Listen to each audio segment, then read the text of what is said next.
Well, today, the National Transportation Safety Board released its final findings regarding a deadly 2019 plane crash in Addison.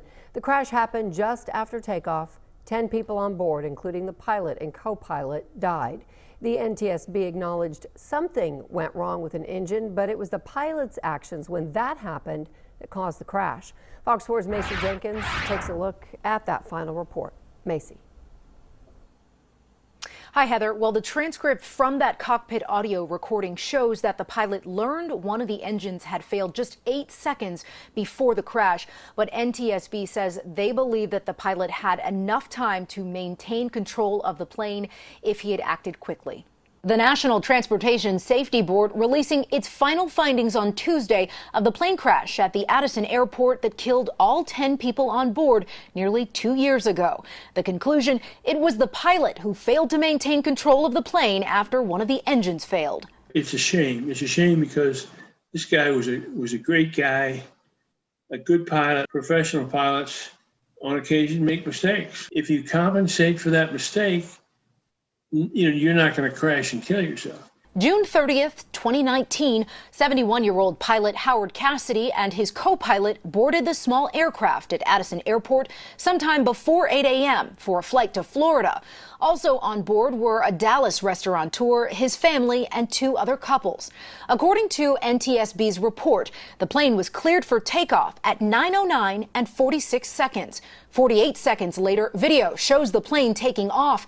17 seconds later, it crashed into an airport hangar. Days after the crash, NTSB addressed the brief conversation in the cockpit moments before the crash. Crew comment consistent with confusion occurred about 12 seconds before the end of the recording. Crew comment regarding a problem with the left engine occurred about 8 seconds before the end of the recording. The report says the confusion was over the left engine, which seemed fine before takeoff but failed during takeoff. I mean, it's one of those things that happens. I mean, that's why you practice it. Retired airline pilot Denny Kelly explains that when the left engine fails, a trained pilot knows immediately to step on the right rudder to keep the plane level. The NTSB says Cassidy likely mistakenly stepped on the left rudder instead.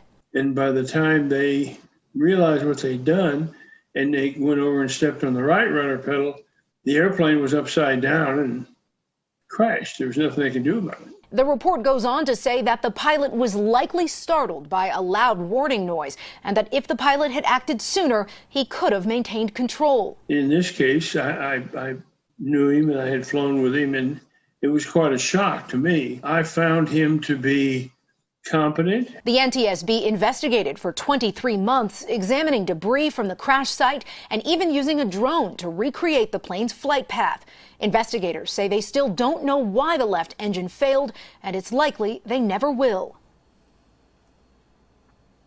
NTSB's report also included interviews with the pilot's former colleagues who noted his extensive training in flight training, that is, but some of them told investigators that the pilot did not always like to use a checklist. Kelly calls that a critical error, saying knowing the emergency checklist by heart is the difference between life or death in many situations. I'll send it back to you, Heather.